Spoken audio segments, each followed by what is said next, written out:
आज का सेशन है संपूर्ण स्वास्थ्य के बारे में। हमने कल तक जाना अपने जीवन के हर एक चैलेंज को हम किस तरह से फेस कर सकते हैं, क्या-क्या उनके कारण हो सकते हैं, हर पहलू को हमने समझा। एक समरी में अगर मैं बताऊँ तो अपने भाव, अपने कर्म, अपने सीख, अपनी एनर्जी, अपने घर की एनर्जी, अपने प्लैनेट की एनर्जी, इन सबको हमने जाना। आज हम जानते हैं कि अगर हमारे शरीर में कोई रोग है, अगर हमारे जीवन में कोई डिज़ीज़ है, उसके क्या कारण हो सकते हैं, उसके साथ में हम कैसे डील कर सकते हैं और हम संपूर्ण स्वास्थ्य किसको बोलते हैं और कैसे जानेंगे कि हम संपूर्ण रूप से स्वस्थ हैं कि नहीं। तो आज का ये सेशन हमारे रोगों के ऊपर है।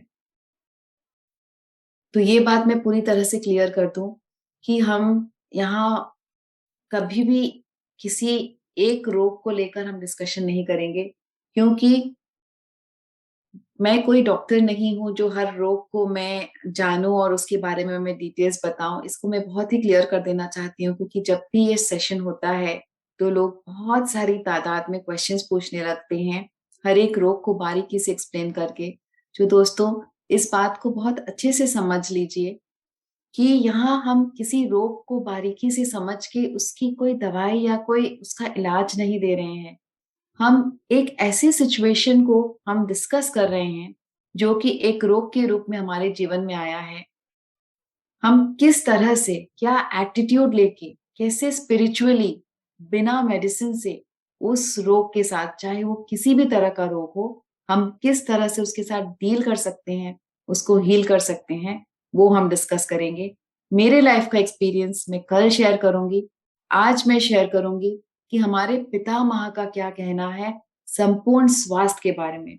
क्योंकि जब तक हम ये नहीं जानेंगे कि संपूर्ण स्वास्थ्य होता क्या है, तब तक मैं अगर अपने एक्सपीरियंसेस आपको शेयर भी करूँ कि मैंने किस तरह से अपने रोगों के साथ में डील किया था और किस तरह से उसको हील किया था, तब तक वो बात आधी-अधूरी ही आपको समझ आएगी। तो मैं पितामह से पहले विनती करती हूँ कि उन्हीं का दिया हुआ ये सत्र है, वो स्वयं मेरे मुख से ये सत्र आपको दें।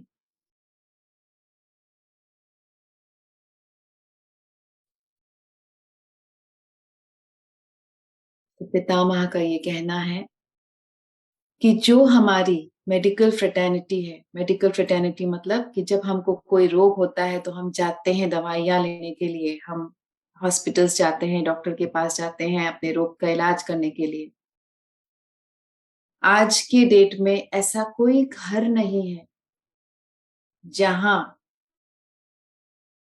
40 टू 50% इनकम दवाइयों पर, डॉक्टरों पर, टेस्टिंग्स पर, रिपोर्ट्स पर ना खर्च किया जाए। हर इंसान, हर एज ग्रुप का इंसान, चाहे वो छोटा बच्चा हो, चाहे नवजात शिशु हो, चाहे एडोलसेंट हो, चाहे यूथ हो, चाहे ओल्ड एज में हो, हर एक एज ग्रुप में आप किसी भी रोग के किसी भी डॉक्टर के क्लिनिक में चले जाइए, किसी भी टेस्टिंग सेंटर में चले जाइए, किसी भी आप एज ग्रुप के डॉक्टर्स के साथ पास में चले जाइए, आपको हमेशा वहाँ भीड़ मिलेगी। कोई भी दवाई दुकान ऐसा नहीं है जिसका काम नहीं चल रहा हो। हमारा पूरा घर, हमारे ड्रॉयर्स जब हम सेट करते हैं, जब हम अपने क्लोसेट्स को सजाते हैं, पूरी तरह से वो दवाइयों से भरा हुआ होता है।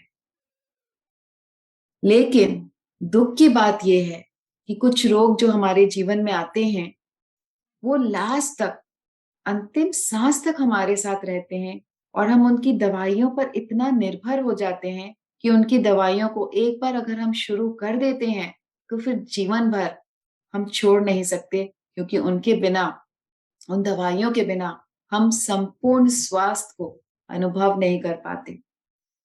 तो अगर ये मेडिकल फ्रेटर्निटी इतनी संपूर्ण होती, इतना दम होता इसमें, इतना विज़डम इसका परिपूर्ण होता, तो क्या ये हमारे रोगों से हमको मुक्त नहीं कर पाती? क्या हमको ज़रूरी होता कि मरते दम तक हम दवाइयों के ऊपर ही डिपेंडेंट रहें? क्या एक बार ब्लड प्रेशर आने के बाद हम उस दवाई को छोड़ सकते हैं आजीवन? क्या एक बार थायरॉइड आने के बाद हम उस दवाई को छोड़ सकते हैं आजीवन? क्या एक बार हार्ट की प्रॉब्लम्स आने के बाद उस दवाई को हम छोड़ सकते हैं आजीवन? नहीं। क्यों? क्योंकि डॉक्टर्स का ये कहना है कि अब ये रोग आपको आ गया है, अब आपको आजीवन दवाइयों पर निर्भर होकर ही इस रोग के साथ रहना पड़ेगा। तो क्या ये रोग से मुक्ति पाने का कोई भी इलाज नहीं है? ज़रूर है दोस्तों। ये इसलिए क्योंकि ये जो मेडिकल फ्रेटर्निटी है, ये हाई टाइम है कि अपने आप को अपग्रेड करे। ये क्या करती है? रोगों को सिर्फ़ और सिर्फ़ फ़िज़िकल लेवल पर ही ये जाँचती है, परखती है और फ़िज़िकल लेवल पर ही ये इसकी हीलिंग देती है। ये मन के फ्रेम को, मेंटल स्टेट को, इमोशनल हेल्थ को कभी भी सम्मिलित नहीं करती है अपनी इस विज़डम में। इसीलिए मेडिकल फ्रेटर्निटी का जो ज्ञान है, वो आधा-अधूरा है, वो बिल्कुल भी संपूर्ण नहीं है और इसीलिए वो रोग के जड़ को एड्रेस नहीं करती है, वो सिर्फ़ और सिर्फ़ जो रोग है, उसके साथ में कैसे अपने आप को और थोड़ा-सा कंफर्टेबल बना के हम अपने जीवन को जिएँ उसके साथ, सिर्फ़ उतना ही प्रदान करती है। और हम अगर एक मिडल क्लास हैं, तो हमारा मैक्सिमम इनकम इन्हीं डॉक्टरों पर, इन्हीं दवाइयों पर और इन्हीं टेस्टिंग्स पर खर्च कर देते हैं। तो कितने दुःख की बात है कि ये जो जड़ है, ये हम सबको पता है, लेकिन ये दुनिया से छुपाया जाता है। क्यों? क्योंकि अगर जड़ सबको पता चल जाए हर रोग का, तो फ्री में लोगों का इलाज होगा, फ्री में लोग हील होंगे, फ्री में लोग रोग से मुक्त होंगे, जिसमें ना तो डॉक्टर्स की प्रॉफ़िट होगी, ना मेडिकल कंपनीज़ की प्रॉफ़िट होगी, ना टेस्टिंग सेंटर्स चलेंगे और इतना ह्यूज लॉस होगा इकोनॉमी को, तो किसी भी तरीके से इस बात को उजागर नहीं दिया जाता है कि हमें बिल्कुल भी आवश्यकता नहीं है सिर्फ़ और सिर्फ़ इसके ऊपर डिपेंडेंट रहने के लिए अपने स्वास्थ्य को लेकर। अब मैं कैसे समझाऊँ कि किस तरह से ये मेडिकल फ्रेटर्निटी काम करती है? इसके लिए मैं एक एग्ज़ाम्पल देती हूँ। अगर सपोज़ एक गमले में एक पेड़ है और वो पेड़ ऊपर से उसके पत्ते पूरी तरह से सूख रहे हैं। वो पेड़ पूरी तरह से सूख रहा है। तो अगर हम पानी उसके पत्तों पर छिड़केंगे स्प्रे करके, तो क्या वो पेड़ हरा-भरा होगा? नहीं ना। लेकिन अगर हम वो पानी उसकी जड़ों में रोज़ थोड़ा-थोड़ा सा देंगे, तो धीरे-धीरे हम देखेंगे उसके पत्ते हरे हो रहे हैं, उसमें प्राण वापस आ रहा है। तो ठीक उसी तरह जो हम दवाइयाँ लेते हैं अपने रोगों से मुक्ति पाने के लिए, वो सिर्फ़ और सिर्फ़ उन पत्तों पर पानी डालने जैसा है, क्योंकि वो कुछ देर के लिए उस पत्ते को गीला कर देती है, लेकिन उसको अंदर से हरा करने की शक्ति उसमें नहीं होती। बल्कि ये जो दवाइयाँ हम लेते हैं उसके इतने साइड इफ़ेक्ट्स होते हैं कि इस रोग से तो मुक्ति अगर मिले ना मिले उसका कोई भी गारंटी नहीं है, लेकिन उसके साइड इफ़ेक्ट से हमको अन्य रोग ज़रूर होंगे इसकी गारंटी है। लेकिन जो जड़ पे पानी देना है, वो क्या है और उसको हम कैसे जीवन में लाएँ, यही आज का और कल का सत्र है। तो आशा करती हूँ आपको समझ में आया होगा कि हम क्या कवर करने वाले हैं। तो पितामह के अनुसार क्या है संपूर्ण स्वास्थ्य? संपूर्ण स्वास्थ्य दोस्तों हमारा 5 पहलुओं से बना है। फर्स्ट है हमारा फिजिकल हेल्थ, सेकंड है हमारा इमोशनल हेल्थ या मेंटल हेल्थ, थर्ड है हमारा इंटेलेक्चुअल हेल्थ या बुद्धि के स्तर पर हमारा जो हेल्थ है, फोर्थ है हमारा सोशल हेल्थ और फिफ्थ है और सभी हेल्थ का जो मूल है, वो है हमारा स्पिरिचुअल हेल्थ। अगर ये पाँचों पहलुओं में हम पास हो जाते हैं, ये पाँचों हेल्थ हमारे शरीर के पूरी तरह से ठीक होते हैं, तभी हम पूरी तरह से संपूर्ण रूप से स्वस्थ कहलाते हैं।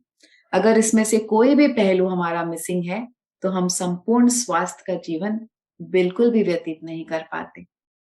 क्या है फिजिकल हेल्थ हमारी?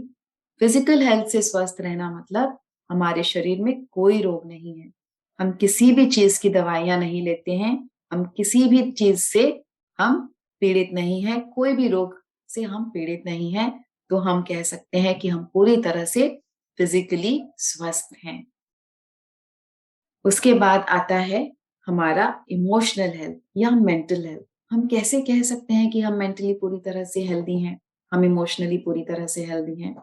अगर हमारे जीवन में कोई भी परिस्थिति हो, कोई भी सिचुएशन हो, कोई भी चैलेंज हो, हर एक सिचुएशन को, हर एक परिस्थिति को, हर एक चैलेंज को हम दृढ़ता के साथ, शांति के साथ, पीस के साथ, संयम के साथ अगर हम उसका सामना कर पाते हैं, तब हम जान जाएं कि हम मेंटली स्वस्थ हैं।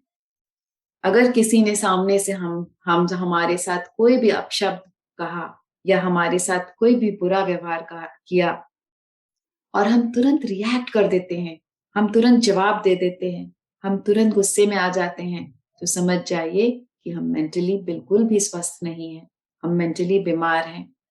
यहाँ तक कि अगर सामने से कोई हमको उकसाए, अपमान करे या हमको किसी भी परिस्थिति में जो कि विपरीत है हमारे मेंटल स्टेट के लिए, हमें उस परिस्थिति में लाकर हमें और उकसाए, लेकिन हम उस परिस्थिति को शांत बहुत ही शांत मन से, शांति से हम उसका सामना कर सकें, हम उसके साथ डील कर सकें, तो जान लीजिए कि हम मेंटली और इमोशनली पूरी तरह से स्वस्थ हैं।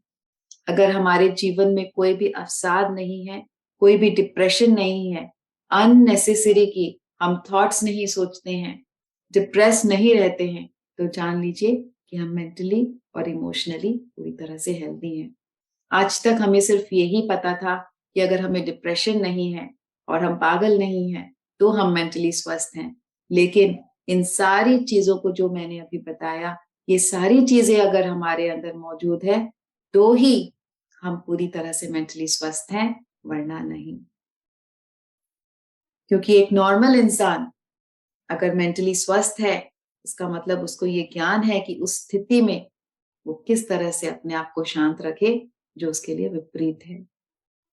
थर्ड हमारा आता है इंटेलेक्चुअल हेल्थ, बौद्धिक स्तर पर हमारा जो हेल्थ है। फर्स्ट है शारीरिक, सेकंड है मेंटल यानी कि मानसिक, और थर्ड है इंटेलेक्चुअल यानी कि बौद्धिक। कैसे जानेंगे कि हम इंटेलेक्चुअली हेल्दी हैं? सामान्य रूप से अगर कोई भी इंसान हमें कुछ समझाने की कोशिश कर रहा है या अपने पॉइंट रखने की कोशिश कर रहा है और उसको समझने में हमको कठिनाई नहीं हो रही है, हम नॉर्मली उसको समझ पा रहे हैं, उसके सार को ले पा रहे हैं, तब समझ जाइए कि हम इंटेलेक्चुअली हेल्दी हैं। अगर हम किसी भी ग्रंथ का अध्ययन कर रहे हैं और उसके सार को समझ पा रहे हैं, उसकी सीख को ले पा रहे हैं, उसकी भाषा को समझ पा रहे हैं, तो जान लीजिए कि हम इंटेलेक्चुअली या बौद्धिक रूप से हेल्दी हैं। किसी भी सिचुएशन में अगर हम सही डिसीजन लेकर उस सिचुएशन को सक्सेसफुली हैंडल कर पा रहे हैं, तो जान जाइए कि हम बौद्धिक रूप से, इंटेलेक्चुअल रूप से हेल्दी हैं। फोर्थ है हमारा सोशल हेल्थ। कैसे जानेंगे कि हम सोशली हेल्दी हैं? अगर हम अपना जीवन केवल अपने परिवार के अंदर, केवल मैं, मेरा परिवार, मेरे पति, मेरे बच्चे, सिर्फ हमारी खुशी मैटर करती है, बाकी दुनिया से हमें कोई लेना-देना नहीं है। किसी भी सोशल इवेंट में हमारा कोई योगदान नहीं है, किसी के साथ भी हमारा कोई प्रेम और आना-जाना नहीं है। समाज की उन्नति में हमारा कोई योगदान नहीं है, लोगों के सहयोग में, लोगों की आत्मा की उन्नति में हमारा कोई हाथ नहीं है, हमारा कोई सहयोग नहीं है, तो जान लीजिए कि हम सोशली बीमार हैं, हम सोशली बिल्कुल भी हेल्दी नहीं हैं। अगर हमें सोशली हेल्दी होने की श्रेणी में आना है, तो हमें अपने इस छोटे से चार दीवारी से निकलकर अपनी इस छोटी-सी सोच से केवल अपने ही परिवार की चिंता, अपने ही बच्चों और पति और अपने ही परिवार की, अपने ही घर की चिंता, इस छोटी-सी सोच से उठकर अपने आप को इतना व्याप्त करना पड़ेगा, अपनी सोच को इतना विख्यात करना पड़ेगा कि हमारे आस-पास के लोग, हमारी सोसाइटी के लोग, नॉर्मल जन, नॉर्मल जो लोग जो इस धरती पर हैं, जो हमारे सहपाठी हैं, जैसा कि मैंने कहा था पहले सेशन में, कि जो भी हमारे साथ हैं, वो सब हमारे सहपाठी हैं। इस अर्थ के स्कूल में हम एक स्टूडेंट हैं और वो सब हमारे सहपाठी हैं। अगर उनकी आत्मा की उन्नति के लिए हमको कोई चिंता नहीं है, हमारा कोई सहयोग नहीं है, हमारा कोई योगदान नहीं है, हमें कोई इंटरेस्ट नहीं है, तो हम सोशली बहुत-बहुत बीमार हैं। और 5वां और आखिरी, जो हर एक हेल्थ का, जो हर एक सिचुएशन को डील करने का मूल स्ट्रेंथ है, वो है हमारा स्पिरिचुअल हेल्थ। क्या होता है स्पिरिचुअल हेल्थ? स्पिरिचुअल हेल्थ हमें तब मिलता है जब हमारे अंदर स्पिरिचुअल इंटेलेक्ट होती है, जब हमारे अंदर स्पिरिचुअल विजडम होती है। स्पिरिचुअल विजडम हमें कब मिलता है? जब हम स्पिरिचुअल एक्सपीरियंस करते हैं। और स्पिरिचुअल एक्सपीरियंस क्या होता है? स्पिरिचुअल एक्सपीरियंस करना मतलब ये जानना कि हम केवल ये फिजिकल शरीर नहीं है। इस फिजिकल शरीर से उठकर एक शक्ति है, एक एंटिटी है जो हमारे अंदर है। रादर वही एंटिटी हम हैं और ये फिजिकल शरीर को हमने बस धारण किया हुआ है इस वस्त्र की तरह। जब हम इस बात को जान जाएं कि हम एक सोल हैं, हम एक अनंत एंटिटी हैं जिसका कि अंत नहीं है। जैसे कि आज मैंने ये येलो पहना है, कल मैं हो सकता है रेड पहनूं, लेकिन मैं रहूंगी। मेरा अंत नहीं है, सिर्फ ये वस्त्र बदल रहे हैं। ठीक उसी तरह जब हम ये जान जाएं कि हम एक सोल हैं जिसका अंत नहीं है, सिर्फ इस जन्म में हमने इस शरीर को धारण किया है, पिछले जन्मों में हमने और अनेक शरीरों को धारण किया है और इस इस शरीर का अंत होने के बाद, इस जन्म का अंत होने के बाद आने वाले जन्मों में हमको और शरीर मिलेंगे। जब हमको इस बात का बोध हो जाए तो जान लीजिए कि हमको स्पिरिचुअल एक्सपीरियंस है।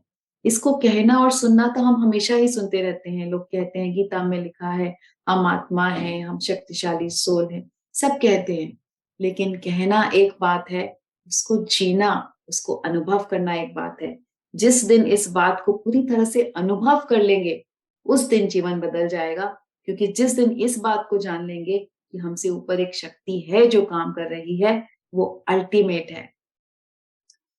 कैसे जानेंगे? फॉर एग्जाम्पल, जैसे जीवन में अगर कोई भी कभी-कभी, हर किसी ने फेस किया होगा कि जीवन में कभी-कभी कोई विपरीत परिस्थिति हम हमारे ऊपर आ जाती है। बहुत ही हम प्रॉब्लम में पड़ जाते हैं, जीवन मृत्यु की बात आ जाती है। या तो कोई एक्सीडेंट के समय कह दो या फिर किसी मेडिकल इमरजेंसी के समय पर कह दो। कहीं से कुछ ऐसा होता है कि कोई अनजान व्यक्ति आ जाता है, सिचुएशन को हैंडल करता है, सिचुएशन को पूरी तरह से ठीक करके, हमारी मदद करके और पता नहीं कहाँ चला जाता है, फिर हमारे जीवन में कभी नहीं आता। ऐसा सबने अनुभव किया है ना? किसी न किसी विपरीत स्थिति में, किसी न किसी के रूप में कोई ना कोई हेल्प आ जाएगा। उस स्थिति से हम उभर के उठ जाएँगे और फिर हम सोचेंगे, कितनी भयानक स्थिति थी, इसमें मेरी जान जा सकती थी, इसमें ये एक्सीडेंट हो सकता था, इसमें ऐसा हो सकता था, लेकिन पता नहीं कहाँ से ये आ गया। उसको हम एक एंजेल ही समझते हैं। कहाँ से आ गया और कैसे इसने सारा कुछ सॉल्व कर दिया। और ना ही मैं इसको जानती हूँ, ना ही मैं इसको पहचानती हूँ और फिर कहाँ चला गया, फिर कभी मेरे जीवन में नहीं आया। हर किसी के पास ऐसे अनुभव है ना? तो जब इस ये सब हम अनुभव करते हैं, कहाँ से आते हैं ये? कौन-सी शक्ति है जो काम करती है इसके पीछे? यही वो शक्ति है जो फिज़िकल से ऊपर उठकर है। और हम सबको एक्सपीरियंस है इसके बारे में, लेकिन हम चौबीसों घंटे इसकी अवेयरनेस में नहीं रहते हैं। कितनी बार हमारे साथ हुआ है कि किसी के बारे में हमने सोचा है, जिससे हमारा कई दिनों से कोई लेना-देना नहीं हो और अचानक से ही हमने सोचा और या तो उसका कॉल आ गया या उसका मैसेज आ गया। होता है ना? कौन करता है इसको? कैसे होता है ये सब? ये सब स्पिरिचुअल एक्सपीरियंसेस है। जब हम ध्यान में आते हैं, हम अपनी ऊर्जा को बढ़ाते हैं। फिर उसके बाद जब हम ध्यान में आकर हमारी ऊर्जा धीरे-धीरे, धीरे-धीरे बढ़ने लगती है, तो क्या होता है हमारे अंदर अपने आप ही एक सभी के लिए निश्चल प्रेम जागृत होता है, सभी के लिए करुणा जागृत होता है। फिर हमको तब लगता है कि जो चीज़ मुझे मिला है, क्योंकि अब हम प्यार से और करुणा से भर गए हैं, ध्यान हमारे जीवन में आने के कारण हमारी एनर्जी लेवल इतनी बढ़ गई है कि हम प्यार और करुणा से भर गए हैं। तो हमें मन करता है कि ये ज्ञान हम जितने लोगों को जानते हैं, हम सब में बाँटें। होता है ना? फिर हम क्या करते हैं, जो भी हमारे सामने आया, हमारा एक ही मकसद होता है, हम उसको ध्यान के बारे में बताएँ। चाहे वो एक्सेप्ट करे, चाहे ना करे, पर हम अपने आप को रोक नहीं पाते। तो हम क्या कर रहे होते हैं उस वक़्त? हम उस वक़्त यूनिवर्स का काम कर रहे होते हैं, यूनिवर्स की सहायता कर रहे होते हैं। तो क्या होता है, जब हम इस तरह अपने आप को यूनिवर्स की सहायता में अर्पण कर देते हैं, लोगों के कल्याण में अर्पण कर देते हैं, तब वो जो एस्ट्रल मास्टर्स हैं, वो जो डिवाइन मास्टर्स हैं, असेंडेड मास्टर्स हैं, हमारे जीवन का हमारे जीवन का जो भी दुःख है, जो भी रिस्पॉन्सिबिलिटी है, वो अपने हाथों में ले लेते हैं और फिर आप सबने एक्सपीरियंस किया होगा, हम धीरे-धीरे देखते हैं, हमारा जीवन बेहतर होता जा रहा है, हमारा मन शांत होते जा रहा है, हमारे सामने मिरेकल्स हो रहे हैं, हम जो सोचते हैं वो पूरा हो जाता है, हम जो चाहते हैं वो अपने आप हो जाता है। पैसों की कमी है तो पैसे आने लगते हैं, हेल्थ की कमी है तो हेल्थ ठीक होने लगता है, बिना दवाइयों के हम निरोगी होते रहते हैं। सभी ने अनुभव किया है ना? क्या है ये सब? कैसे होता है? क्योंकि हम आत्मा हैं और जब हम ध्यान में आते हैं, तो हम उस विख्यात जो कहते हैं ब्रह्मांड, यूनिवर्स, उस शक्ति से हम कनेक्ट हो जाते हैं और जब हम कनेक्ट हो जाते हैं, तो वो ग्रेस हमको सामने दिखाई देती है। तो स्पिरिचुअल इंटेलेक्ट हमारा तभी बढ़ता है जब इस तरह के स्पिरिचुअल एक्सपीरियंसेस हमारी लाइफ में आती हैं और जब हम इस तरह के स्पिरिचुअल एक्सपीरियंसेस लेकर अपने स्पिरिचुअल इंटेलेक्ट को बढ़ाते हैं, तब समझ जाइए कि हम स्पिरिचुअली स्वस्थ हैं। जब हम कोई भी ज्ञान लेते हैं, कोई भी सेशन अटेंड करते हैं या कोई भी किताब पढ़ते हैं, लेकिन हम ध्यान नहीं कर रहे होते हैं, तो हमको वो सेशन या वो किताब बिल्कुल भी समझ में नहीं आएगी। हो सकता है थोड़ी बहुत समझ में आ जाए, लेकिन ना हम उससे रिलेट कर पाएँगे, ना अपनी लाइफ में अमल कर पाएँगे। वो किताबी ज्ञान सिर्फ़ और सिर्फ़ हमारे अहंकार को बढ़ाएगा। ज्ञान वही होता है जो हमारे अहंकार को घटाए, हमें सरल बनाए, हमें हम्बल बनाए और ये तभी मुमकिन है जब हम ध्यान करके ज्ञान को लें। क्योंकि जब हम ध्यान करके अपनी ऊर्जा को बढ़ाते हैं, तो हम कोई भी किताब पढ़ें, हम कोई भी ज्ञान लें, उसको अपने जीवन में उस ज्ञान को, उस इंटेलिजेंस को हम विज़डम बना सकते हैं। विज़डम और इंटेलिजेंस में क्या फ़र्क है? विज़डम मतलब सिर्फ़ इंटेलिजेंस मतलब सिर्फ किताबी ज्ञान और विजडम मतलब उस ज्ञान को अपने जीवन में जीना, अपने जीवन में अमल करना। तो अगर हम स्पिरिचुअली पूरी तरह से हेल्दी हैं, तो इसका मतलब हमारा स्पिरिचुअल इंटेलेक्ट स्ट्रॉन्ग है और स्पिरिचुअल इंटेलेक्ट स्ट्रॉन्ग है इसका मतलब हमको स्पिरिचुअल एक्सपीरियंसेस हैं जीवन में। तो अगर ये पाँचों पहलू हमारे पूरी तरह से स्ट्रॉन्ग हैं, तभी हम पूरी तरह से संपूर्ण रूप से स्वस्थ हैं, वरना हम संपूर्ण रूप से स्वस्थ नहीं हैं। तो ये तो रहा हमारे ये कॉन्सेप्ट्स 5 फिंगर कॉन्सेप्ट्स पितामह जो बताते हैं संपूर्ण स्वास्थ्य के बारे में। तो ये आज प्रीलिम्स मैंने बताया। कल मैं शेयर करूँगी कि किस तरह से मेरे जीवन में भी ये आया था और क्या-क्या पॉइंट्स को मैंने अपनाया था, कैसे-कैसे गाइडेंस मिली थी, कैसे-कैसे उसको अपने जीवन में करके उस रोग से मुक्ति मिली थी। तो कल वो हम कुछ सारा कुछ शेयर करेंगे।